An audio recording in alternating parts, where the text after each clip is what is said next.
Hi everyone, I am Rohit and आज हम solve करने वाले हैं एक और रीडिंग पैसेज जो कि आई थिंक हम ये वाला तो पहले कर चुके थे। इसका नेक्स्ट वाला करते हैं पैसेज 2 जो कि थोड़ा सा मुश्किल होता है सॉल्व करने में। Now at the end of this passage हम ये जरूर देखेंगे कि लॉजिक्स क्या लगे और क्या क्या सिनोनिम्स लगे। Now let's start solving with question number 14, that is the start of the section question. Let's see. Let's read. What has caused public interest in coastal archaeology in recent years? Now, MCQs solve करने का बड़ा simple फंडा होता है. So, these are 2-3 steps that we have to apply always in MCQs. The first step is check the key contexts and keywords in the question. Then, next is read the passage. I mean, where the context is mentioned based on the keywords, and then strike out the options. So you have to strike out the options in the end. Why? Because अगर आप पहले options पढ़ लोगे passage में पढ़े बिना तो आप बहुत ज़्यादा confuse हो जाओगे, because only one is right and rest 3 are wrong. That means 3 options misleading होंगे. That means they may give you literally very bad time. So चलते हैं, शुरू करते हैं अपनी रीडिंग को. चलो जी. So that is the basic funda. First हम कीवर्ड्स ढूंढेंगे हर क्वेश्चन में. So let's see what is the keyword. What has caused public interest. तो यहाँ पे बात हो रही है public interest in coastal archaeology. Now we must understand what is coastal. Coast means the boundary with the sea, that is known as coast. Now what is archaeology. Archaeology means the structure, physical structure. So now people are interested to know what is the physical structure and why there is a physical structure by the sea, by the shore of sea in recent years. अब देखो हमारा keyword है recent years. कभी भी आपको ILCD में today मिल जाए question में, recent year मिल जाए, now मिल जाए और presently, ऐसे कुछ वर्ड्स मिल जाए जो आज के टाइम को दिखाते हैं. That means आपको ये सेम इंफॉर्मेशन मिलेगी पास्ट के लिए भी और प्रेजेंट के लिए भी. सो that is how they manipulate the data. तो पहले ये बताएंगे कि लोगों के अंदर बहुत ज़्यादा इंटरेस्ट था कोस्टल आर्कियोलॉजी में, लेकिन पास्ट में. फिर उसके बाद बताएंगे कि अब इंटरेस्ट है. सो हमें डेटा इंटरप्रेट करना है based on the data which has been given for today or recent years. ठीक है. सो कभी भी recent years, today, nowadays इन वर्ड्स की बात हो तो ऑब्वियसली वो सेम डेटा पास्ट के लिए भी देंगे और सेम डेटा प्रेजेंट के लिए भी देंगे. Same happens in your IELTS listening and reading. चलो इसको सॉल्व करते हैं. So this is the first step. हमने फाइंड आउट कर लिया है keyword. Our keyword is public interest in coastal archaeology and recent years. पहले यहाँ पढ़ते हैं, फिर अपने ऑप्शन स्ट्राइक थ्रू करेंगे. So let's move. ओह, ज़्यादा ऊपर चले गए. Let's start solving. The recognition of the wealth and diversity of England's coastal archaeology has been of much of important developments of recent years. अब देखो recent years की बात हुई है, लेकिन यहाँ पे इंटरेस्ट की बात नहीं हुई है in coastal archaeology. They have talked about coastal archaeology but उनमें इंटरेस्ट की बात नहीं. आगे बढ़ते हैं. Some elements of the enormous resource have long been known. The so-called submerged forests of the coasts of England, sometimes with clear evidence of human activity, had attracted the interest of antiquarians since the last 18th century. आप देखो यहाँ पे क्या बात हो रही है कि जो सबमर्ज फॉरेस्ट हैं उन्होंने बहुत ज़्यादा अट्रैक्शन गेन की थी. That means they are talking about past. They are saying everything same, everything same. Let me tell you, they're talking about interests and coast of England and the change, but they're saying it had attracted. That means ये past की बात हो रही है, मतलब ये recent की नहीं है, मतलब ये हो चुका था, past से पहले भी हो चुका था. So let's read further. तो यहाँ पे हमारा आंसर नहीं होने वाला. Now let's read. But serious and systematic attention. अब attention क्या है? इंटरेस्ट का सिनोनिम है, has been given to archaeological potential of the coast only since the early 1980s. सब 1980s के बाद से ही इंटरेस्ट दिया जाने लगा. सो रिसेंट ईयर की अब बात यहाँ पे हो रही है थोड़ी थोड़ी. आगे बढ़ते हैं. It is possible to trace a variety of causes for this concentration of effort and interest. Interest की बात हो रही है. In the 1980s and 1990s, scientific research into climate change and its environmental impact spilled over much of broader public debate as awareness of these issues grew. अब हमें बात मिल गई है कि हमारी बात नेक्स्ट वाले पैराग्राफ में हो रही है कि इंटरेस्ट रिसेंट ईयर्स में क्यों आया. एक बार ऑप्शंस पढ़ लेते हैं.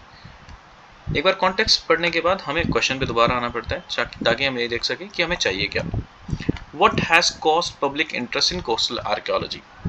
हाँ, हमें पता है एमसीक्यू टाइप 3 तरह के होते हैं, जिसमें एक में हमें रिजल्ट देखना होता है, दूसरे में डिस्क्रिप्शन और तीसरे में रीज़न. अब इस केस में हम ढूंढ रहे हैं व्हाट हैज़ कॉज्ड, मतलब हम रीज़न ढूंढ रहे हैं. We are actually looking for reasons कि नाउ रिसेंट ईयर्स में कोस्टल आर्कियोलॉजी में इतना इंटरेस्ट क्यों आ गया. तो हम रीज़न ढूंढते हैं फटाफट. कॉन्टेक्स्ट तो हमें मिल ही चुका है. Let's quickly read. ओह, ज़्यादा ऊपर चले गए. Let's read. तो यहाँ पे बात थी प्रेजेंट टाइम की. It is possible to trace a variety of causes for this concentration of effort and interest. In the 1980s and 1990s, scientific research into climate change and its environmental impact spilled over into a much broader public debate as awareness of these issues grew. The prospect of rising sea levels over the next century and their impact on current coastal environments has been a particular focus of concern.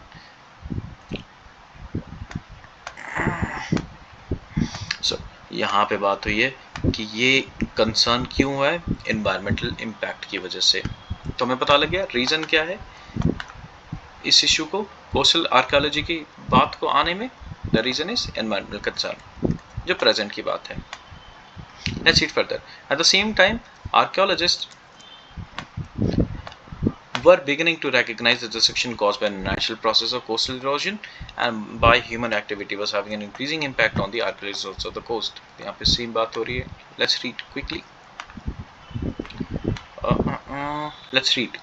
अब हमें third पे आना है. हमने read passage कर लिया है. Third step हमारा है strike out the option. So let's read. The rapid development of England's coastal archaeology. अब देखो, rapid development of coastal archaeology, वहाँ पे बात ही नहीं थी. This option is not given. So actually MCQs में भी हमारे ट्रू फॉल्स नॉट गिवन लगते हैं. वी हैव टू जज every option based on true false not given. The rising awareness of climate change. Yes, वहाँ पे बात हुई थी क्लाइमेट चेंज की, बिकॉज हम अवेयर हो रहे हैं. That is why it has brought quite a great concern. So, ये आंसर है. Let's see the discovery of an underwater forest. अब देखो, सी भी ऑप्शन दिया था हमें. They said underwater forest, they said submerged forest.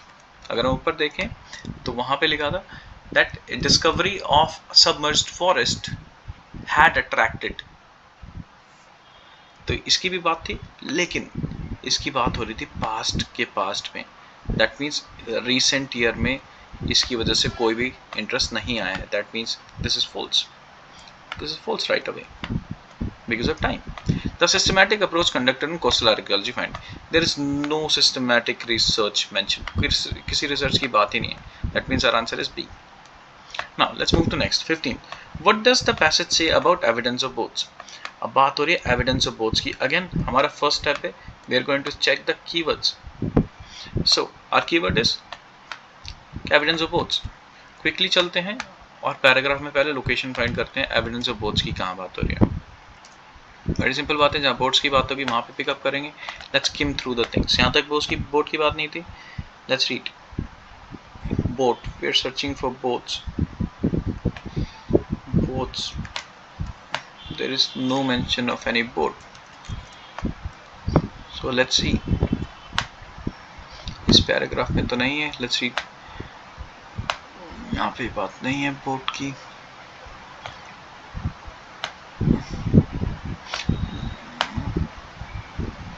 They're not talking about boats. Let's see. Most recognized evidence is boats. Yes, evidence और boats की बात हुई है यहाँ पे. अब चलो क्वेश्चन पे चलते हैं. हमें पैराग्राफ मिल गया है. Let's read the question.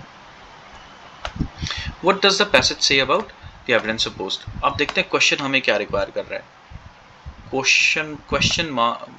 See, we discussed that there are three types of questions in MCQs: reason, description, and result. Now, this question is actually asking for description of evidence of boats. What paragraph says about evidence of boats? Let's quickly read. We just have to read its description.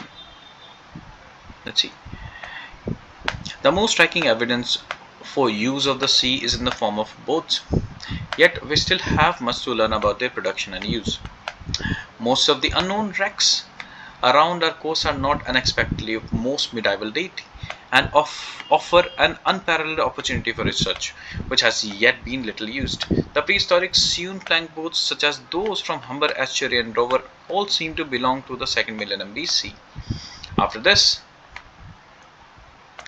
there is a gap of record in the millennium, and there is less of record they're talking about, which cannot yet be explained. Before boats reappear, but built using a very different technology, boat building must have been an extremely important activity around much of our coast, yet we know almost nothing about it. Boats were some of the most complex artifacts produced by pre-modern societies, and further research on their production and use make an important contribution to our understanding of past attitudes to technology and technological change. So यहाँ पे boats की बात हुई है कि वो बहुत अच्छी थी, लेकिन हमें उसके बारे में कुछ ज़्यादा पता नहीं है. That is what they are talking about. So they have described technically about the uses of boat and how we know only very less about the boats. Let's see. There is enough knowledge of the boat building technology. This is wrong. They are right away saying that there is no knowledge. So this is false.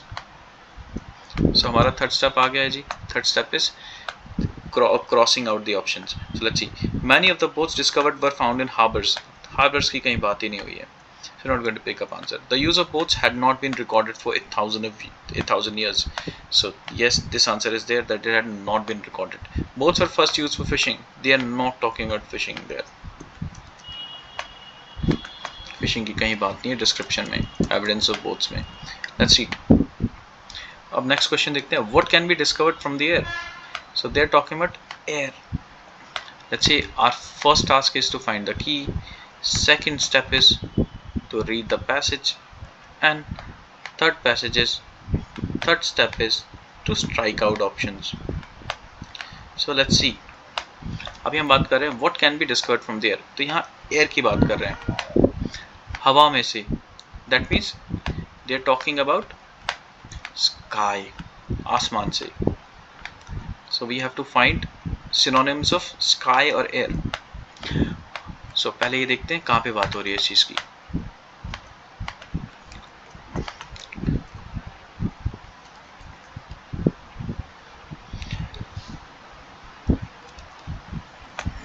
इसकी बात पढ़ेंगे.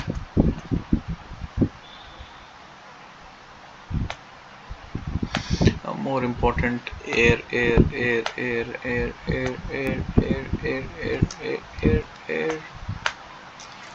की बात कर रहे हैं हम. We're talking about air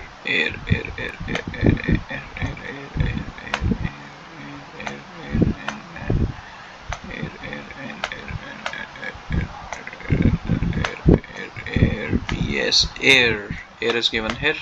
चलो जी, अब ऑप्शन पे चलते हैं और पढ़ते हैं क्वेश्चन क्या पूछता है. What can be discovered from the air? Air से क्या पता लगता है? हमें क्या देखना है? We have to see reason, or let's say result. What can be discovered from the air? Air से क्या पता लगा? Let's see. Aerial photography से क्या पता लगा? Let's read. Elaborate wooden fish weirs, often of considerable extent and responsive to aerial photography in shallow water, have been identified in areas such as Essex and the Severn estuary. The production of salt, especially in late age. इसको पूरा ऊपर से पढ़ते हैं अच्छे से. Many forms of fishing will leave little archaeological trace, and one of the surprise of recent survey has been the extent of past investment in facilities for procuring fish and shellfish. Elaborate wooden fish weirs, often of considerable extent and responsive to aerial photography in shallow water have been identified in areas such as Essex and diseases. The production of salt, especially in the late Iron Age, has been recognized for some time, especially in Thames estuary.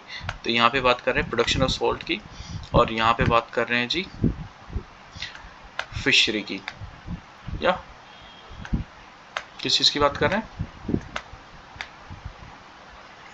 Actually they're talking about industrial activities. One of them is fishing. And उसके लिए इन्होंने बताया aerial photography का example, और बाद में salt का next वाला बताया. So let's see. So they have given the result of aerial photography that they found weirs जहाँ पे मछलियाँ पाली जाती थी. So what can be discovered from the air? That is fisheries. Very simple. Let's move to next. अब हम चलते हैं जी नेक्स्ट स्टेप पे, नेक्स्ट क्वेश्चंस पे. These are true false not given. इसको समझने के लिए हमें 3 स्टेप समझने पड़ेंगे. 1 2 3. First step is obviously analyzing keywords. It's very important to analyze the keywords, and then we're going to check the paragraph location, and then we are going to strike out option. ये थोड़ा सा simple होगा हमारे लिए. Let's see. England lost much of its land after the ice age. तो क्या बोल रहे हैं? आइस एज के बाद. तो हमारा मेन कीवर्ड है आइस एज के बाद. Let's see. The coastline of England has change periodically. यहाँ पे मेन आइडिया है पीरियोडिकली चेंज होती थी वो. Coastal area may be well protected. यहाँ पे बोल रहे हैं may be well protected by sea water. इसका उल्टा हो जाएगा, नहीं प्रोटेक्ट होते हैं. The design of boats used by pre modern people was very simple. बड़ा सिंपल है. अगर वो थोड़ा सा डिजाइनिंग वाला होगा तो ये फॉल्स जाएगा. Similar boats were also discovered. यहाँ पे कंपैरिजन हो रहा है. Similar boats were covered in many other European countries. Now there are few documents दिया है, ये क्वांटिफाई किया हुआ है. Large passenger boats are causing increasing damage to. ये हमें दिया है रिजल्ट वाला. सो हमारे ट्रू फॉल्स नॉट गिवन है. मैं ये टाइप आपको बता देता हूँ. तो ये हमारा आफ्टर वाला है. इसकी इंटरप्रिटेशन सिंपल है. अगर हमें पता लगा सच में इसके बाद है या इससे पहले बर्बादी हो गई तो ये फॉल्स हो जाएगा. अगर बाद होगा तो ही जाके ट्रू होगा. Let's see. पीरियोडिकली. अगर इसमें लिखा है पीरियोडिकली नहीं, पीरियोडिकल मतलब समय समय पर. इसमें लिखा है कि रैंडमली कभी भी हो जाए, या पीरियोडिकली नहीं स्पेसिफिकली मेंशन हो, तो ये फॉल्स हो जाएगा. ऑब्वियसली हमें फॉल्स इंटरप्रिटेशन दिमाग में लेके चलनी पड़ती है. ऑलराइट. फॉल्स और नॉट गिवन. ट्रू तो हमें बाय डिफॉल्ट पता ही लग जाता है. So we have to critically think, और स्टेटमेंट को हमें कोशिश करनी है सोचने की फॉल्स कब हो सकती है. Coastal archaeological evidence may be well protected. तो यहाँ पे लिखा है मे बी. ये हमारा मॉडल वाला है तो बड़ा सिंपल होता है. मे बी वेल प्रोटेक्टेड, ये पॉजिटिव आइडिया, तो उसका उल्टा क्या हो जाएगा? मे नॉट बी प्रोटेक्टेड, तो फॉल्स हो जाएगा. Let's see. The design of boats used by pre modern was very simple. यहाँ पे सिंपल लिखा है. अगर थोड़ा सा कॉम्प्लेक्स हो जाएगा तो फॉल्स हो जाएगा. Similar boats were also discovered in many European countries. अगर दूसरी कंट्रीज में भी सिमिलर बोट्स मिली होगी तो ये फॉल्स हो जाएगा. ये कंपैरिजन हो रहा है. कंपैरिजन वाले में अगर मान लीजिए सिमिलरिटी की बात ही ना हो बोट्स की, तो ये नॉट गिवन होगा. अगर मान लो अदर यूरोपियन कंट्रीज की बात ही ना हो तो भी ये क्या हो जाएगा? नॉट गिवन हो जाएगा. There are few documents relating to mineral exploration. ये हमारा क्या है जी? क्वांटिटी वाला ट्रू फॉल्स नॉट गिवन है. That is one of the types. तो ये फ्यू बोल रहे हैं. अगर वहाँ पे पता लग जाए बहुत सारे documents, it's going to be false. Large passenger boats are causing. ये रिजल्ट वाला है या रीजन वाला है. तो ये बोल रहे हैं लार्ज पैसेंजर बोट्स की वजह से डैमेज हो रही है. अगर लार्ज पैसेंजर बोट की के अलावा अगर डैमेज हो रही होगी किसी चीज़ से तो फॉल्स जाएगा. ऑलराइट. सो चलो सॉल्व करते हैं. England lost much of its land. अब इंग्लैंड की बात करेंगे. जब इंग्लैंड की बात होगी प्लस लैंड लूज करने की बात करेंगे. और अगर आइस एज मिल जाए तो बहुत बेस्ट है, या आइस एज का कोई सिनोनिम मिल जाए. सो फटाफट चलते हैं और देखते हैं जी. आइस एज की बात ढूंढते हैं. सीधा सीधा आइस एज के साथ मिल जाएगा. सो हमारा फर्स्ट टास्क है फाइंड करना कि कहाँ पे है ये बात.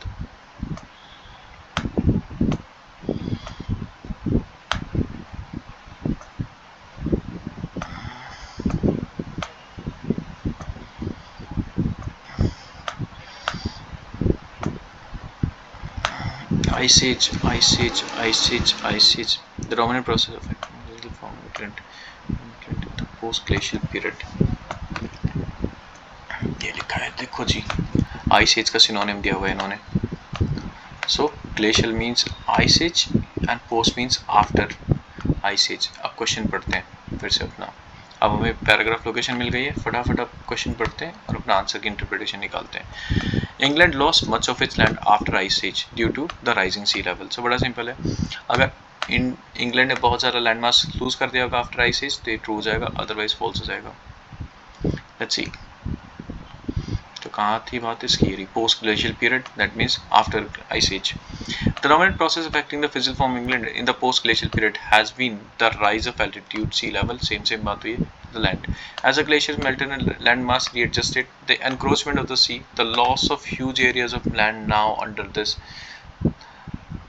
तो सिंपल बात हो रही है कि सच में बहुत ज़्यादा लैंड एरिया खो गया इंग्लैंड का। So that means this statement is true. सीधी बात है ये। So हमारा 17th हो गया true. Let's see next, the coastline of England has change periodically. हमें देखना है जो उसकी कोस्ट लाइन है वो पीरियडिकली चेंज हुई है। तो देखते हैं चेंज ऑफ कोस्ट लाइन की बात कहाँ हुई है। लेट्स सी कहाँ पे था हमारा ये लास्ट, उसके बाद ही होगा। Let's see. Finally, made Britain Ireland must have been immensely significant factors in the lives of our prehistoric ancestors. Yet the way in which prehistoric communities adjusted to these environmental changes has seldom been a major theme in discussions of the period. One factor contributing to this has been that although the rise in relative sea level is comparatively well documented, we know little about the constant reconfiguration of coastline. तो यहाँ पे बोल रहा है change की जगह रिकॉन्फिगरेशन लिखा है इन्होंने, कोस्ट लाइन की बात हुई है, और लिखा है little about, we know little about constant reconfiguration of the coastline. अब यहाँ देखते हैं, अब क्वेश्चन हम देखते हैं, क्वेश्चन में क्या लिखा है, चेंज पीरियडिकली, पीरियडिकली ये चेंज हुआ, टाइम पे चेंज हुआ। अब क्वेश्चन पढ़ते हैं, क्या सच में टाइम पे चेंज हुआ। Let's see, we know little about the constant reconfiguration of the coastline. Now this is said in indirect way that there was, अब देखो constant और periodical synonyms होते हैं, right? अब सुनने में ट्रू लगेगा कि यार सच में constant reconfiguration सी constant change था, but again see the negative word also. They're saying know little about the constant reconfiguration of the coastline. मतलब हमें पता ही नहीं है, that means actually हमारे हिसाब से हमारे डॉक्यूमेंट्स में ये चीज़ हुई ही नहीं है। सो that is indirect way of saying, that means हमें कम पता है, दैट मीन्स ऑन पेपर्स हमारे पास कोई भी डॉक्यूमेंट्स नहीं है कि कॉन्स्टेंटली रिकॉन्फिगरेशन हुआ था, दैट मीन्स हमारे हिसाब से चेंज कॉन्स्टेंट नहीं था। So that is the interpretation of this statement, that means ये हमारा आंसर हो जाएगा फॉल्स, बिकॉज ये पीरियडिकल हमारे स्टेटमेंट्स में पीरियडिकल तो नहीं है, सीधी बात है, तो that means it is not periodical, it is false. Coastal archaeological evidence may be well protected by sea water. तो यहाँ पे लिखा है जो एविडेंस है वो सी वाटर में अच्छे से प्रोटेक्ट हो सकते हैं। लेट्स सी कहाँ पे बात हो रही है प्रोटेक्शन की, प्रोटेक्शन की बात कहाँ हो रही है एविडेंस की। Let's see where they are talking about protection of evidence, वहीं से पढ़ेंगे, उसके आगे से यहाँ पे बात नहीं हुई है, एविडेंस की बात कहाँ है।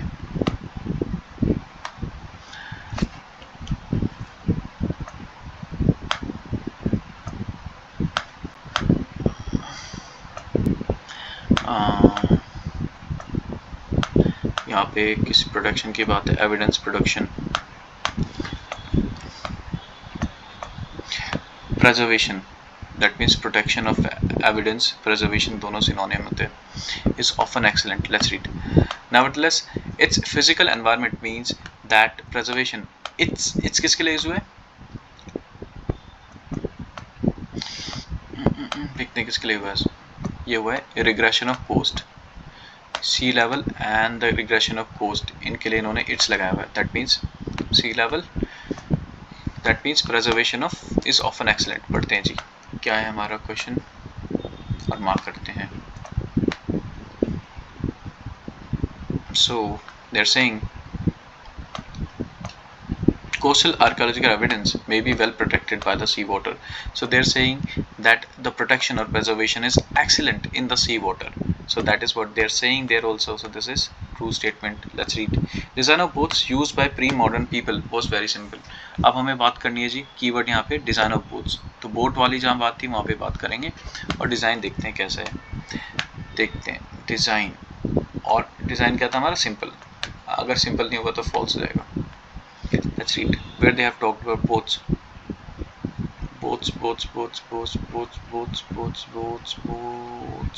यहाँ पे थी बात, ये रहा बोट्स. पढ़ते हैं, इनके डिज़ाइन को पढ़ना है हमें. Yet we still have much to learn about their production and use. Most of the known wrecks around our coast are not unexpectedly of post-medieval date and offer an unparalleled opportunity for research, which has yet been little used. The prehistoric scene plank boats, such as those from Humber estuary and Dover, all seem to belong to the second millennium BC. After this, there is a gap in the record of millennium, which cannot yet be explained. Before boats reappear, but built using very different technology. Boat building must have been an extremely important activity around much of our coast, yet we know almost nothing about it. Boats were some of the most complex artifacts. So here they have talked about that boats were complex artifacts. Now art actually talks about design. Art is a synonym of design. That means they were complex artifacts. That means their design was complex. And let's come here, and they're saying design was very simple. That means this statement is contradictory. They're saying it was complex, not simple. Now let's come to the next question. Similar boats were also discovered in many other European countries. देखते हैं और other European countries में similar boats मिली थी कि नहीं, उसके आगे पढ़ेंगे. ये पढ़ते हैं. Boats needed landing places here again and just many natural shores and little in architecture, but despite attention has been paid to multitude of smaller landing places. The development of harbor sites and other development natural pressures along the coast are subjecting these important locations to unprecedented threats. Yet few surveys of the sites. One of the most important revelations of recent research has been the extent of industrial activity along the coast. Industrial activity की बात कर रहे हैं. यहाँ पे तो boats की बात खत्म हो गई जी. बोट्स की बात तो यहाँ से यहाँ तक है. तो यहाँ पे तो बताया ही नहीं कि किसी और कंट्री में बोट्स मिली नहीं. यहाँ पे थोड़ी सी बात हुई है. Those from the Humber estuary and Dover all seem to belong to the second millennium BC. अब यहाँ पे ये नहीं बोला कि हम्बर एस्चुरी कहाँ पे है, क्या ये इंग्लैंड में, इंग्लैंड के बाहर है. That means this statement is given, क्योंकि हम नॉट गिवन बिकॉज हम कंट्रीज की बात कर रहे हैं, लेकिन वहाँ पे आई थिंक प्रोविंस की बात है, और ये भी नहीं बताया कि कौन सी कंट्री के प्रोविंसेस हैं वो. That means in absence of this information is not given because other European countries की बात ही नहीं है. There is no specification. There are few documents relating to mineral exploitation. अब हमें देखना है main idea mineral exploitation. So mineral exploitation की बात कहाँ हो रही है, फटाफट चलते हैं. Minerals की बात कहाँ पे हो रही है. हाँ, mineral resources. Mineral resources की बात यहाँ पे हो रही है. देखो, either because the raw materials outcropped. अब देखते हैं यहाँ पे पढ़ते हैं, क्वेश्चन की पैराग्राफ लोकेशन मिल गई है. आंसर किस पे डिपेंड कर रहा है. There are few documents relating to mineral exploitation. मतलब बहुत कम डॉक्यूमेंट किया है. अगर वहाँ लिखा होगा ज़्यादा है तो वो हो जाएगा false. Let's read. Mineral documentation कितनी है. Mineral sources such as sand, gravel, stone, coal, limestone, iron stone and slum are were all exploited. Exploitation की बात होगी मिनरल की. These minerals are poorly documented. That means poorly document हुई थी ये. Now poorly is a negative word. That means this is a synonym of few.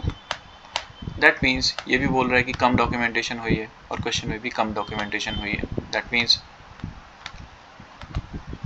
This is true. Large passenger boats are causing increasing damage to the seashore. अब हम बात करेंगे passenger boats की. Passenger boats की बात कहाँ हो रही है, वहीं पे हमें आंसर मिलेगा अपना. सो लेट्स सी पैसेंजर बोट्स. यहाँ तक तो पैसेंजर बोट की बात नहीं हुई थी, ऊपर बात हुई थी. Let's see. बोट्स की बात थी, लेकिन पुरानी बोट्स की बात थी. लार्ज पैसेंजर बोट्स की बात नहीं है. Some appreciation of variety and importance are remains preserved in coastal zones, albeit only in preliminary form, can thus be gained from the work complexity of this is also real. The problem arises not only from the scale and variety of the archaeological remains, but also from other resources. The very varied natural threats to resource, the complex web of organizations, authority over interests in coastal zone. Even threats include redevelopment, historic towns, and old Deccan areas. Importance of the coast for leisure and tourism industries, resulting in pressure for increased provision of facilities such as marinas. The largest size of ferries, अब यहाँ पे बात हुई है. The largest size of ferries has also caused an increase in the damage caused by the wash to fragile deposit in the intertidal zone. That means यहाँ पे बात कर रहे हैं कि जो ferries है उनकी वजह से भी, ferries की वजह से भी नुकसान होता है सीशोर को. Large passenger boat, actually let me tell you, ferries and boats are actually synonyms. That means वहाँ पे ferries नुकसान कर रही है तो यहाँ boats नुकसान कर रही है, सीधी सीधी बात है. So that is our answer. So this is all about our today's reading. तो इसमें हम अब कवर कर लेते हैं कि हमने क्या क्या synonyms कवर किए हैं. Yes, there are 3 more questions, but उन्हें हम करेंगे नहीं, otherwise it is going to be very long, क्योंकि हमने थोड़े से concept किए हैं तो थोड़ा टाइम लग गया ऐसे करने में. So let's see कि क्या क्या चीज़ें हम इसमें ऐड ऑन कर सकते हैं. सो पहले सिनोनिम्स देख लेते हैं.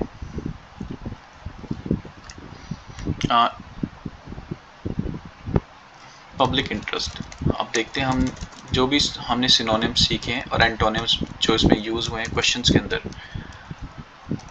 तो हम लिख लेते हैं ताकि आपको थोड़ी सी हेल्प हो जाए. तो इन्होंने लिखा है पब्लिक इंटरेस्ट.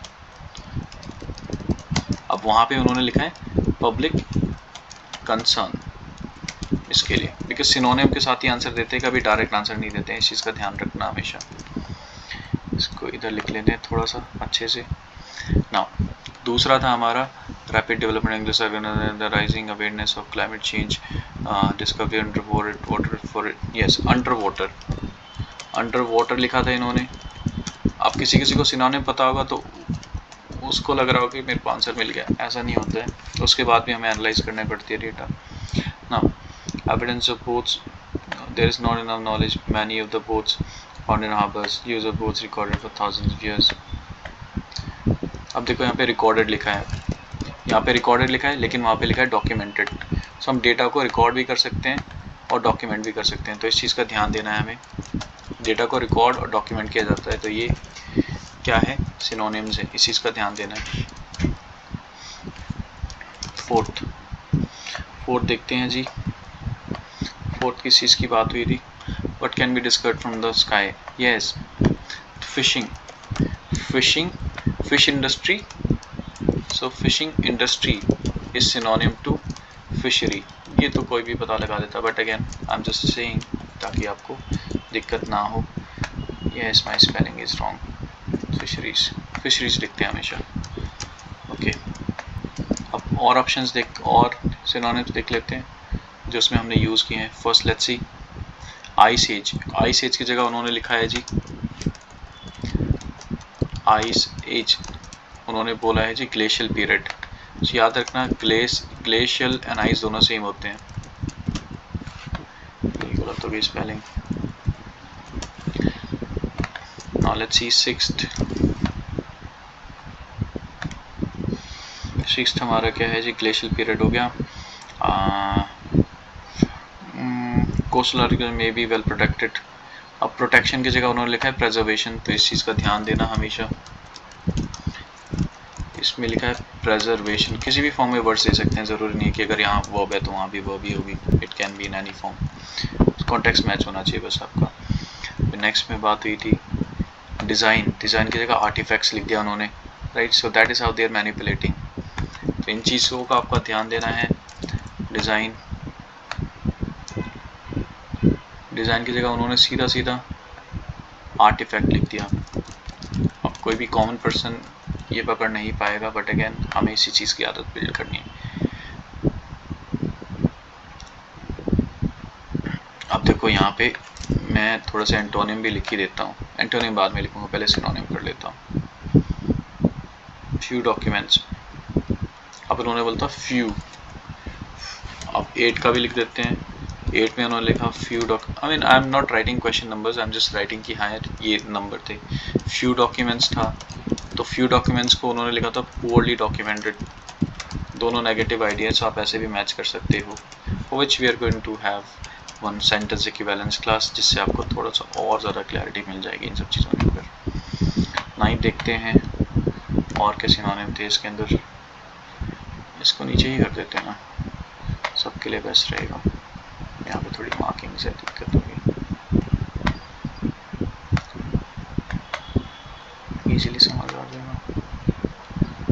यहाँ सेपरेट स्पेस में रखते हैं, ये भी खुश रहेगा, हम भी खुश रहेंगे। नाइट few documents, large passenger boats. So passenger boats को हम, अगर आपको ये नहीं पता तो मुश्किल होता आपके लिए, पैसेंजर बोट्स को हम फेरीज भी कहते हैं। तो थोड़ी बहुत सिनोनिम्स इन्होंने यूज़ की है। अब हम एंटोनिम्स लिख लेते हैं जी, क्या एंटोनिम्स इन्होंने लिखे हैं। एंटोनिम्स का भी ट्रू फॉल्स नॉट गिवन में यूज़ होता है। सो इन्होंने लिखा है जी, एंटोनिम्स के लिए हमारा क्या था,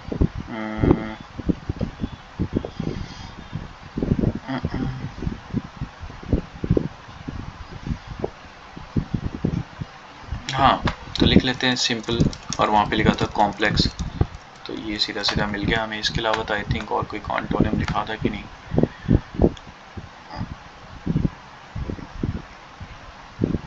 ना इसके अलावा कोई एंटोनिम नहीं था इसके अंदर। सो इस चीज़ का ध्यान देना है, मतलब होंगे और भी लेकिन क्वेश्चन बेस्ड ये थे। सो ये टोटल 10 सिनोनिम एंटोनिम इसमें लगे थे। So make note of them. तो कोशिश करो इन सब चीज़ों को एनालाइज करो ताकि आपकी रीडिंग और इम्प्रूव हो सके। Okay everyone, thank you.